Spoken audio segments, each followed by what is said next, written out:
Hey guys, thanks for tuning in to the second anniversary GD ViperWorks SimPit update. There haven't been a lot of shorter form videos out in the last 4 or 5 months. Just haven't had the time to put them together, but hopefully I'll cover a lot of those things all at one time. So this video might be a little bit lengthy, but I hope you'll find something interesting or useful to you, as well as a pretty concise overview of the updates I've done since last year's anniversary. So go take a look at that video, and then you can see the changes from that point in time to now. First, a couple of the larger overall changes. For performance, I have a new custom-built PC, an Intel 13900K base processor, and I do have the NVIDIA RTX 4090 as well. I do have a lot of screens, as you know, MFDs, RWR, HSI, and that card is powering all of those. A couple other changes I've talked about before. Bodner boards have been fully implemented. Those are the BU0836X and the BBI32. These are all for inputs only, and they work like HID devices. In other words, program your buttons. Use them for any aircraft. I've also used their rotaries, BBI12s, which are 12-way, 12-position rotaries. And I requested with Bodner some 8-way rotaries, because I do need several switches or rotaries that only have 45 degrees of throw so that they align with the panels properly. So over about the last 4 or 5 months, they had developed those and sent me a bunch of test switches. I think I had 3 or 4 of them before we found something that worked well. And now they're functioning, and they are also available on their website. So take a look at that. Arduino is used for all outputs. Those are the LEDs, such as landing gear lights, any of the annunciators, any of the lit up portions of any push button switches. I know for a long time I've been talking about my TQS, my throttle, that it was WinWing, and I couldn't wait to get rid of it. Well, I finally gave up waiting for one that was supposed to come out a long time ago and decided to just do it myself. We'll cover that in a minute. And in the past, some of the panels were laid in, some of them that I had purchased, but they were not functional. They weren't wired, or they didn't fit properly, and I still had to make at least a back panel to fit inside my consoles. Well, almost all of those have been replaced and wired and are now functional. So we'll go through some of those. So that is the quick overview of the SimPit and some of the changes. Let's just do a little flyby real quick. Let's take a look, and then we'll get a little more specific. Of course, there's a lot of junk around the room because the SimPit is a project that's constantly in flux. We'll start with the right console. Part of this was temporarily disabled because I didn't like the panel and I didn't like the switches. I was also waiting for those 8-way Bodner rotary switches to be finalized. And just this week, I redesigned some of these panels and completely rebuilt them. So I'm using the BBI12 and the BBI8 switches. And again, that's all based on the markings of the panel and what they require. The BBI12, they have 30 degrees of rotation per position, and the BBI8s use 45. So, for example, if we were to look down here at the avionics panel, at the INS knob, and then you compare that, that's a 12-way, by the way, and you compare that to the MIDS LVT is 45 degrees of throw. So right there, that is an 8-way Bodner BBI8. And this one is the BBI12 on the INS knob. So that's been completely rewired, and you'll find that As I already mentioned, a lot of these have been redone completely on the backside based on having all of that available to me. New knobs have also been redesigned and reprinted. I've gotten a lot better at making the knobs with my 3D printers, as well as my process for painting those knobs. There is a video posted in the fall about how I design them and how I make them. And I've also switched from using the resin printer over to using a filament printer because the Bamboo Labs printer is so good that it also produces a much better product in general, much more consistent. The resin printers can be a little finicky, and I will be in the process of replacing pretty much all of them. But all these knobs you see here on the avionics, as well as the KY58, these were all made with the filament printer and then painted very meticulously. I did attempt to make some knobs. Let's see, where did I put it? It was an experiment with glow-in-the-dark filament. So I printed the knobs with that filament, and then I painted over and I left the stripes open to see light so they can expose. But unfortunately, the little stripe doesn't gather enough light, and it certainly doesn't last very long. But it was a neat idea that I could have had the look of having back panel lighting in those switches at that, oh, here it is, without having to actually do it. So let's take a look at this one here.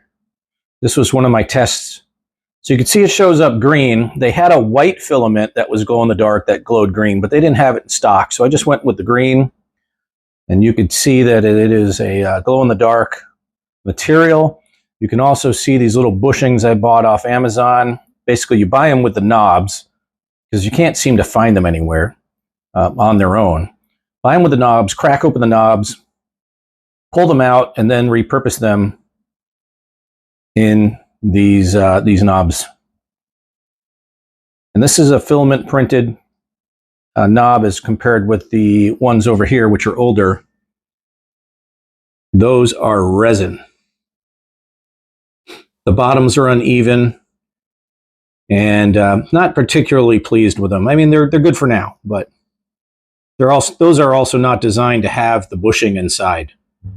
And I will update and upgrade those later. But this KY58 panel, I just finished it this week. It's got a lot of light shining on it, so it's a bit of a glare. But all those knobs were made the same way with the filament.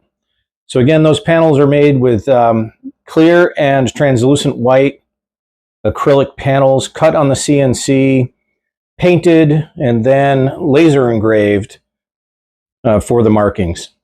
While that used to be in there before, if you compare to the old video, that fill cannon plug was kind of recessed. That was a panel I had bought, and it didn't have that hole, so I had to add it, and it wasn't really quite right. So I custom designed this panel top to bottom again to allow me to properly place that cannon plug in there. A lot of the stuff you've already seen over here. This is older stuff, some of the earlier stuff that I had put in on the right console, but everything on this right console now works. Continuing up to the right aux, I don't think that the warning and caution panel worked, but it was in place. I had made a video, I believe, about making, or maybe it was a short, about making this warning panel, and you could see some burn marks from the laser. Not that happy with it. I'm going to remake that at some point. But that is generally what has changed on the right console, which is not a lot, but it's mostly behind the scenes with electronics. All right, the main instrument panel. There's a lot to look at here that has changed. Fuel quantity select is new since last year with backlighting. I've also installed the marker beacon light, which is just above the fuel panel. And we had talked about the EHSI last time and about how much resolution was on that screen. There was too much. It was too high a resolution for a small screen, and it was using a lot of processing power from my GPU for such a small screen. So I was talking about rebuilding this with a smaller, lower resolution. Come on, thing, come back. There we go. All right. With a smaller resolution so that it wasn't so graphics hungry. And this is the result. This is, I mean, it's not as crisp and clean. It is a 640 by 480 screen back there. And it did require an entire redesign of that mount. Those knobs, they're small. I will be getting around to making them the proper size and updating that as well. I've added the blank right next to it in the panel that was open before, and you can see I have my ejection handle, which works. That required coding in the Lua to make it work, and every time they push out an update, I have to manually enter that again. Also, the ejection arm right here. That's another thing that they don't have in there that needs to be added manually. The problem with the pull to eject is in the game, it's coded with a Control EEE. It's a triple press. Well, you're not going to pull that thing 3 times to eject. So it had to be recoded so that only one pull would make it work. I added the gasper block with the gasper valve for the vent. And I just have a temporary handle in there. This little handle is for seat adjustment, forward and back, or pedal adjustment, sorry. I bought that instead, not for that, but it fits there nicely. But it's actually for my alternate gear release, which eventually I will add. I've recently acquired an original bezel for the altimeter, so there's an original in there. When I get around to primary instruments, I don't know. That's going to be a challenge. Some other things that were changed and added up here. Let's see. Up on the glare shield, I have warning lights. I'll talk about those later when I talk about my ECM panel and how I went about designing and making these indicators and show you how they work. The DED made by SimGears, it hasn't worked in almost a year. I keep hearing I'm going to receive a replacement. I'm still waiting. So in the meantime, I think I'm going to give up on that completely and probably just go through Arduino coding and build my own. I can't wait for that anymore. Along with those glare shield warnings, here's the TF fail and the master caution, which is also a push button, so that works as well. One of the biggest things and most recent things up top here is this infrared camera. Our squadron tends to fly late at night, and we've been doing a lot of night missions lately. My AIM XYZ, which was a great camera, did not quite keep up because it needed light on my face. If I was sitting in the dark room and flying the mission and it was a day mission, there's enough light off the screen to illuminate my face for the camera. But for a night mission, that's not the case. So this is an infrared camera, and this is just off Amazon. You can find it there. It's easily recognizable. USB HD camera with infrared. And I use OpenTrack and a piece of software as a plugin called Beam Eye Tracker. I don't use the eye tracker. I could probably tune it, but I found it to be a little bit annoying, but maybe with some practice and tuning, it might be pretty good. Regarding that DED, I did recover some stuff here that before I had this SimGears DED, I had one from another provider. It was a combination DED fuel flow indicator, and the indexers. Well, that thing died, and I just didn't feel like having to go through one person to get something repaired was the way I wanted to go. So I reprogrammed all the components through Arduino and with DCS BIOS, and now they all work again. I did have a lot of help with the fuel flow indicator to get that back. Thanks Vince Vega again from the DCS forums. He helped a lot with that code. Now looking at the left console, this was critical, right? Getting rid of that WinWing Viper TQS. Well, now I have one that is much more proper, and it opened up a ton of space for me to be able to continue building. Basically, everything in that frame right there, I couldn't build, I couldn't add, because that base for that WinWing covered all of that. So this is basically made up of an old Cougar Viper grip.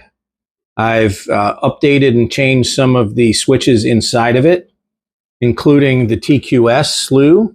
That is a force sensing TQS slew by Delta Simulations. Delta Sim Electronics, that's what they're called. And the TQS arm, as many of you are aware of Martin, this is Martin's TQS arm under there that it's attached to. It was originally designed to repurpose a Cougar throttle electronics, which again are very dated, and they were also serial port based. They required an expensive TUSBA, they call it, adapter in order to make it plug into a USB. Well, I decided not to go that route, and once again, Bodner to the rescue.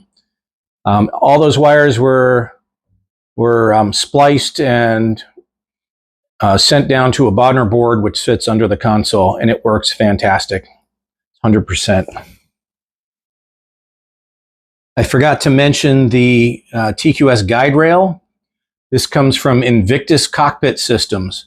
If I didn't have that, I didn't know how the heck I was going to make this whole thing work, because it has all the detents on it for the afterburner detent and the cutoff, as well as idle.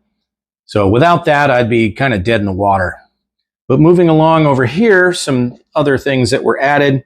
The panel here for the CMDS was installed last time, and the switches worked, but I didn't have any of the LEDs.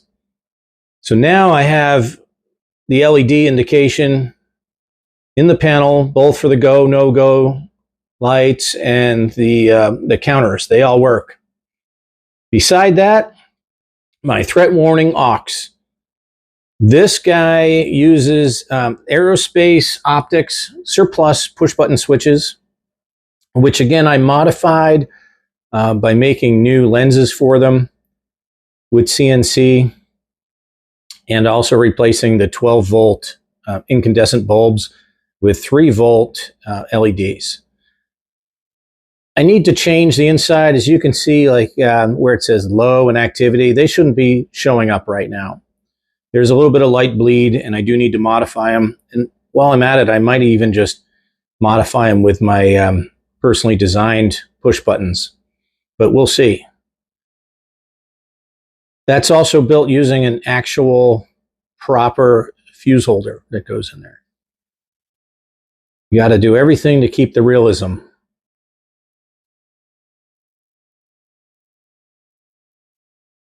The ECM panel was a very difficult panel to make. In fact, I didn't think I was going to be able to make this. This thing has a lot of wires and a lot of functions in it.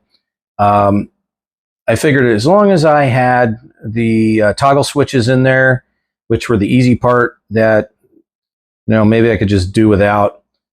I tried some RAFI 19s. I figured with those, I only really had the ability to put 2 lights in there. I would probably put the most common ones being standby and active, but I just don't like to settle like that. So I decided to just redesign them completely myself. So each one of these push buttons, it has 4 LEDs. You can see the S, A, F, and T in the background ghosted. The S is obviously lit. And those are made with 1.5 millimeter acrylic, clear acrylic. The tops where you have 1, 2, 3, 4, 5 FRM and SPL, those are CNC engraved into the faces and filled with white paint. The tops are then lightly sanded to get rid of the shine, and then they're also painted with a clear flat coat to protect it all, as well as help diffuse the light. The back side is painted black and once again laser engraved with the markings, such as the S you see there. Now, when I go and test, zoom out a little bit, when I go and test the lights, you'll see they all light up. Now, if I turn these guys on, you'll see those too. So as you can also see, they are push buttons. So they work as they're supposed to.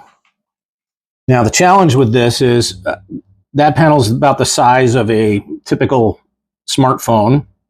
It's not very big.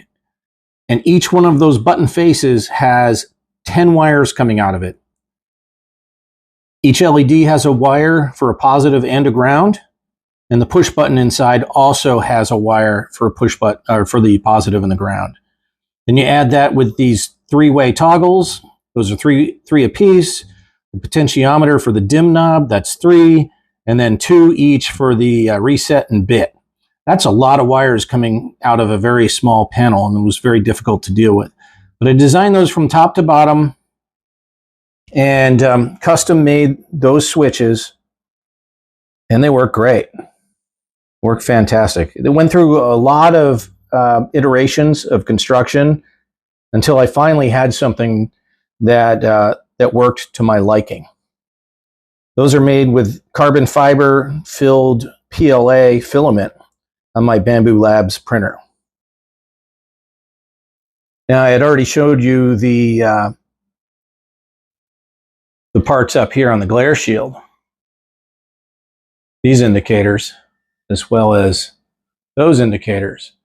Well, as a result of making this part, the most difficult one, being 4 lights plus a push button, I simply modified the design. In fact, I copied, or I merged the 2 caps together, both the base and the push button face. I merged them, and then I designed them so there was either 1 or 2 chambers for the light in there. And that's how I came up with those other indicators, as well as these over here, kind of hard to get around the corner, on the electric panel. So those have a top and bottom only. They're indicators only. And once again, they're made in the same fashion, only it is one solid piece with the acrylic lens placed on top. Okay, now pressing the malfunction test, you'll see a lot of things light up here. So these panels all work now as well. You can see that the electric, the hydrazine, all those test and illuminate now. When I do that,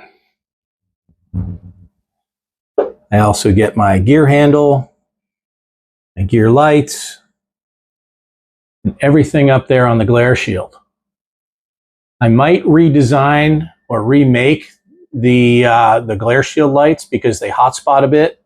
I figured out a better way to diffuse the light a little, and I already know how to do it. It's just a matter of doing it and having the time. They're functional now, and I'll get around to it eventually. So those will actually improve. I actually figured out how to do it much better with this master caution light.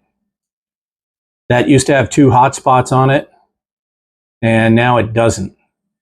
It looks crisp and clean.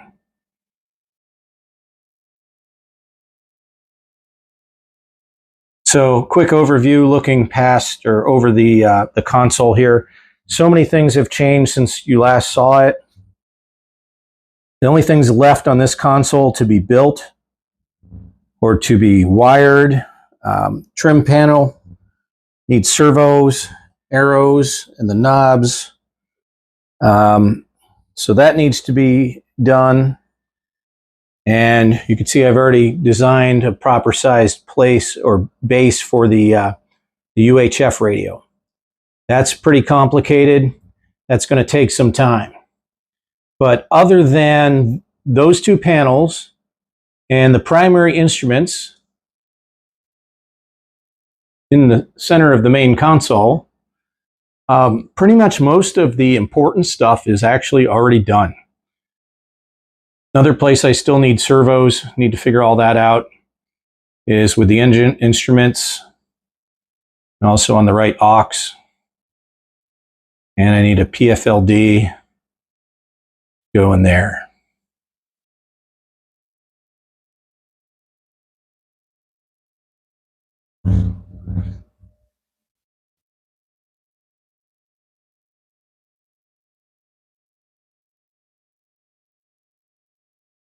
The more observant of you might have noticed this AVTR panel. And I have 4 hidden switches in there, little push buttons. Those are there for functions that I don't have keys for or buttons for that are simulator related, such as ready pre-contact. There's one for rearming, just to make it easy so I don't have to use a keyboard. Those little push buttons aren't very reliable though. And the plan is to swap them out for some micro toggles that I'll paint black, and those will have, they'll be momentary as well. They'll also have 2 positions. So instead of having 4, I will have 8 positions that I can assign to those.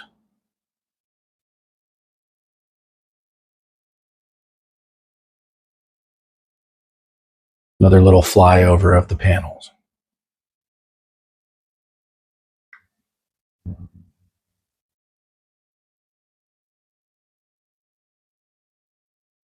couple things I need to work on in the future. Since I've wired all this in, you can see it's a mess. So eventually, I'm going to draw out all the requirements for each individual panel, what kind of input and output it needs, and then reorganize where they're all plugged into. Because as this grew, I just started plugging them into open positions on various circuit boards. There's also a lot of excess wire in these so that I can reach where I need to go or possibly need to go.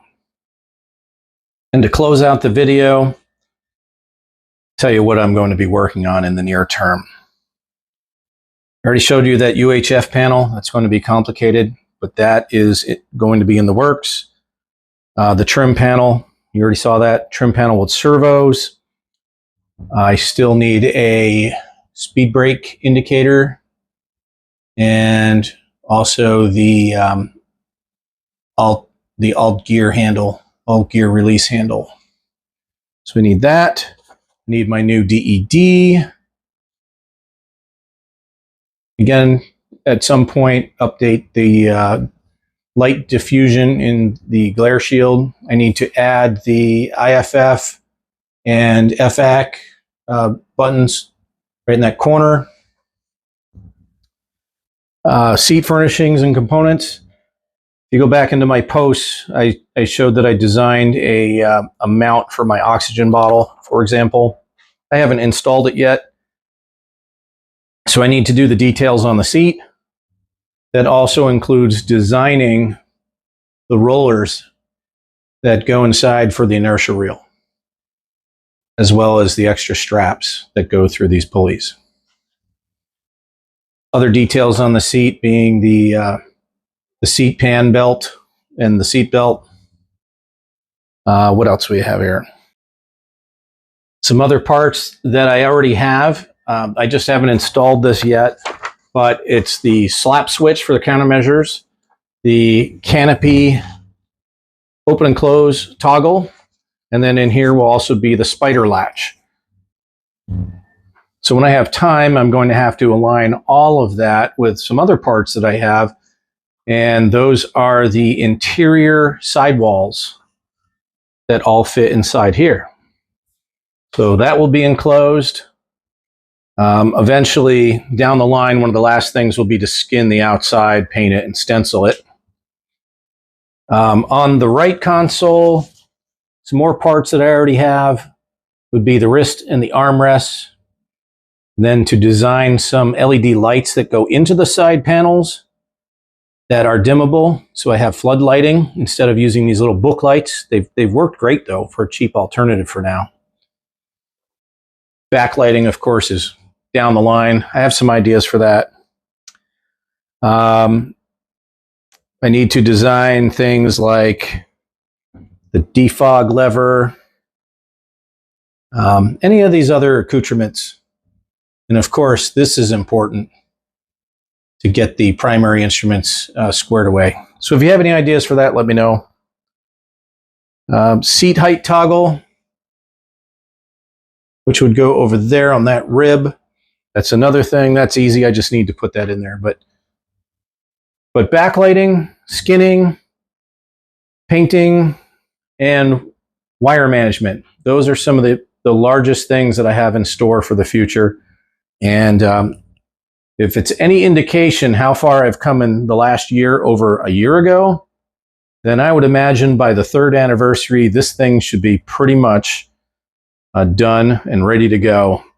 Fully 100% functional, I hope. And at that point, the project will be just rebuilding things that I just want to make better. So thanks for tuning in to this very lengthy 2nd anniversary GD ViperWorks SimPit build update. Hope you enjoyed it. And of course, any questions, leave them below.